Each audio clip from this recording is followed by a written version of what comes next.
Friends, आपको पता ही होगा पीएलआई यानी पोस्टल लाइफ इंश्योरेंस है वो डाक विभाग द्वारा संचालित की जाती है और समय समय पर इसके जो नियम्स हैं उनमें कुछ बदलाव किया जाता रहता है या उसमें कुछ नया ऐड किया जाता रहता है। तो इसीलिए आज हम इस वीडियो में जानेंगे पीएलआई के कुछ ऐसे ओल्ड यानी पुराने नियम हैं जिनमें बदलाव किया जा चुका है और कौन से नए नियम हैं वो ऐड किए गए हैं। तो बहुत से पीएलआई पॉलिसी होल्डर ऐसे होंगे जिन्हें अभी तक जो क्या क्या पीएलआई में चेंज हुआ है यानी क्या क्या नए नियम लागू हुए हैं उनके बारे में पता नहीं होगा।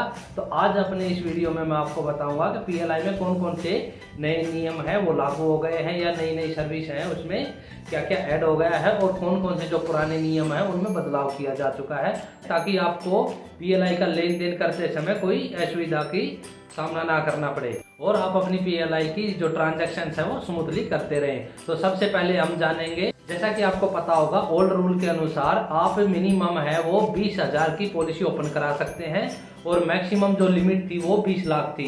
यानी अगर आप एक पीएलआई पॉलिसी ओपन कराना चाहते हैं तो 20,000 से लेकर के 20 लाख के बीच में आप एक या कितनी भी पॉलिसियां ओपन करा सकते थे, जिसको अब बदल करके मिनिमम है वो 20,000 ही है लेकिन मैक्सिमम लिमिट है उसको बढ़ा दिया गया है। तो एक पॉलिसी होल्डर है वो मैक्सिमम 50 लाख रुपए तक का जो बीमा है वो ले सकता है। यानी अब नए रूल के अनुसार आप मैक्सिमम है वो 50 लाख रुपए तक का सम एश्योर्ड अमाउंट ले सकते हैं या 50 लाख तक की पॉलिसी ओपन करा सकते हैं। और नंबर 2 पर बात करते हैं पॉलिसी को ट्रांसफर करना। बहुत से पॉलिसी होल्डर हैं वो या तो गवर्नमेंट सर्वेंट हैं या किसी कंपनी में काम करते हैं और उनका टाइमली जो ट्रांसफर है वो होते रहता है, तो उनको पॉलिसी को ट्रांसफर करने की बड़ी समस्या रहती थी। पहले क्या होता था कि आपने पॉलिसी को ट्रांसफर करने के लिए फॉर्म भर के देना होता था और आपकी पॉलिसी जहां आपने ओपन कराई थी वहां से ट्रांसफर होकर के जहां आप ड्यूटी करते हो वहां पे हेड पोस्ट ऑफिस में ट्रांसफर होके आ जाती थी। अब आपको अगर आपका ट्रांसफर हो जाता है या आप रिटायर्ड हो जाते हैं तो आपको अपनी पॉलिसी को ट्रांसफर करने की कोई ज़रूरत नहीं है। आजकल टेक्नोलॉजी है वो काफ़ी आगे बढ़ चुकी है, तो अगर आप पीएलआई में कोई भी लेन देन करेंगे तो वो ऑनलाइन वेरिफिकेशन हो जाता है। जैसे कि अगर आपको पीएलआई में लोन लेना है तो आपकी पॉलिसी है वो कहीं भी हो तो वहां से वो वेरीफाई हो जाती है और आपका लोन अमाउंट है वो सैंक्शन हो जाता है। या मैच्योरिटी क्लेम लेना है तो ऑनलाइन सब वेरिफिकेशन हो जाता है, आपको पॉलिसी को ट्रांसफर करने की कोई आवश्यकता नहीं है। ये पूरा काम है ये अब जो डाक विभाग है वो यानी पीएलआई ऑफिस है वो ऑटोमेटिक आपको करता है। आपको इसमें कुछ एक्स्ट्रा ना तो ट्रांसफर के लिए अप्लाई करने की जरूरत है। तो ये जो रूल है इसमें कुछ चेंज कर दिया गया है, आपको इसकी जानकारी जरूर होनी चाहिए। अगर आप पीएलआई पॉलिसी में कोई लेन देन करते हैं तो आपको अब उसका ट्रांसफर कराने की कोई आवश्यकता नहीं है। फ्रेंड्स, अगर आपने अभी तक मेरा चैनल सब्सक्राइब नहीं किया है तो इसे सब्सक्राइब कर लें और जो बेल आइकन की घंटी का निशान है उस पर क्लिक कर लें ताकि मेरे प्रत्येक वीडियो का नोटिफिकेशन आपको टाइमली मिलता रहे।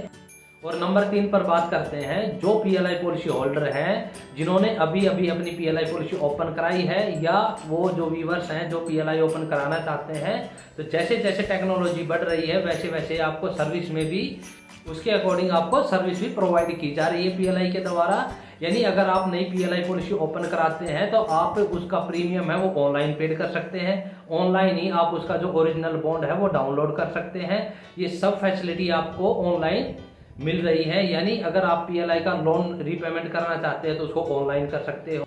इसके लिए आपको बुक अपडेट कराने की कोई आवश्यकता नहीं है। इससे पहले क्या था, अगर आप पीएलआई का ऑनलाइन प्रीमियम पेड कर देते हैं या आप पीएलआई का ऑनलाइन लोन है वो रीपेमेंट कर देते हैं तो आपको बुक में नज़दीकी पोस्ट ऑफिस में जाकर के बुक में एंट्री करानी पड़ती थी। अब कोई आवश्यकता नहीं है, आपको जो रिसिप्ट है वो डाउनलोड करके रखनी होती है, उसका आप प्रिंट स्क्रीनशॉट ले सकते हैं, वो आपकी मान्य होगी। और नंबर 4 पर बात करते हैं प्रीमियम का पे यानी सैलरी से रिकवर करना। अगर आप अपनी पीएलआई पॉलिसी का जो प्रीमियम है वो पे से रिकवर करवा रहे हैं यानी आपकी जो सैलरी है उससे आपका डायरेक्ट प्रीमियम कट जाता है तो आपको ऑनलाइन प्रीमियम पेड नहीं करना है, ना ही नज़दीकी पोस्ट ऑफिस में पेड करना है। जैसे बहुत से पॉलिसी होल्डर क्या कर रहे हैं कि अपनी पीएलआई पॉलिसी की ऑनलाइन कस्टमर आईडी बना लेते हैं और जाकर के उस कस्टमर आईडी में लॉगिन करके अपना प्रीमियम पेड कर देते हैं ड्यू होने से पहले या एडवांस पेड कर देते हैं और उसके बाद क्या होता है उनकी सैलरी से भी वो प्रीमियम कट जाता है। अगर आपने पे से सैलरी से किया हुआ है तो आपको यानी अगर आप पेमेंट करना चाहेंगे तो आपका पेमेंट ऑप्शन ही ओपन नहीं होगा। ये पीएलआई के द्वारा बहुत अच्छा किया गया है। यानी अगर आप अपनी पीएलआई का ऑनलाइन प्रीमियम पेड करना चाहते हैं तो आपको सबसे पहले नज़दीकी पोस्ट ऑफिस में जाकर जो पे रिकवर ऑप्शन है वो हटाना होगा। अगर गलती से आपने प्रीमियम पेड कर दिया तो आपका जो पैसा है वो फंस जाएगा, क्योंकि ऑलरेडी आपकी सैलरी से तो कट ही रहा है और साथ में आपने ऑनलाइन भी पेड कर दिया तो वो पैसा आपका फंस जाता है, आपको उसको क्लेम करना पड़ेगा। बहुत से पॉलिसी होल्डर्स ने ये मेरे वीडियो में कमेंट भी किया हुआ है कि मैंने गलती से जो पेमेंट कर दिया है प्रीमियम का, तो इसका भी आपने ध्यान रखना है। और नंबर 5 पर बात करते हैं 2022 के बोनस रेट की, यानी जो हमें PLI के द्वारा बोनस दिया जाता है, जो फायदा दिया जाता है उसका रेट क्या है। जो संतोष पॉलिसी है उसका बोनस रेट 1 अप्रैल 2022 से 5200 यानी 5200 रुपए 1 लाख रुपए पर है। अगर आपने 1 लाख की पॉलिसी ओपन करा रखी है तो आपको 5200 रुपए संतोष यानी एंडोमेंट इंश्योरेंस पॉलिसी पर आपको ये बोनस दिया जाएगा। उसके बाद हम बात करते हैं, अगर आप किसी कंपनी में या किसी प्राइवेट सेक्टर में काम करते हैं और आपने पॉलिसी ओपन करा रखी है तो आप अपना प्रीमियम ऑनलाइन भी भर सकते हो। ऑनलाइन के अलावा आप अपने पॉलिसी का जो प्रीमियम है वो बैंक से भी डायरेक्ट अपने बैंक अकाउंट से डिडक्ट करवा सकते हैं। इसके लिए आपको नज़दीकी बैंक में, जिस बैंक में आपका खाता है उसमें कॉन्टैक्ट करना होगा। वो ऑटोमेटिक हर महीने आपका जो प्रीमियम है वो बैंक से PLI में ट्रांसफर करता रहेगा।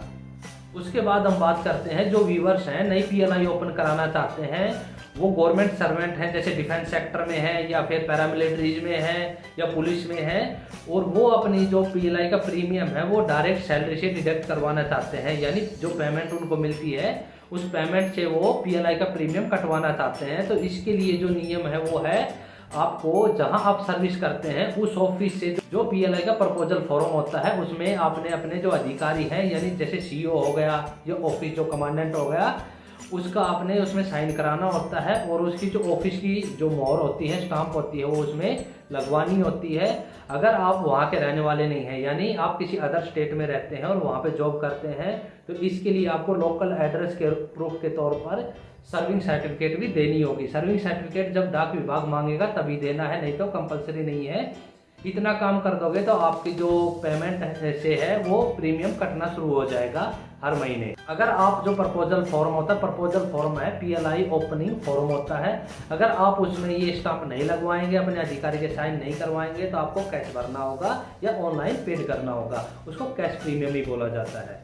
फ्रेंड्स, अगर आप PLI से संबंधित कोई और जानकारी चाहते हैं तो मेरे चैनल पर ऑलरेडी बहुत सारी वीडियो अवेलेबल हैं, आप जा करके वो जानकारी ले सकते हैं, ताकि आपको किसी समस्या का अगर आप फेस कर रहे हैं या सामना कर रहे हैं तो उसका सोल्यूशन हो सके।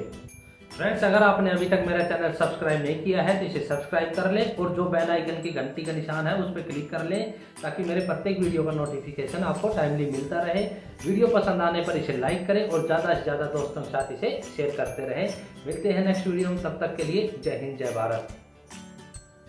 फ्रेंड्स, अगर आप PLI से संबंधित कोई और जानकारी चाहते हैं तो मेरे चैनल पर ऑलरेडी बहुत सारी वीडियो अवेलेबल हैं, आप जा करके वो जानकारी ले सकते हैं, ताकि आपको किसी समस्या का अगर आप फेस कर रहे हैं या सामना कर रहे हैं तो उसका सोल्यूशन हो सके।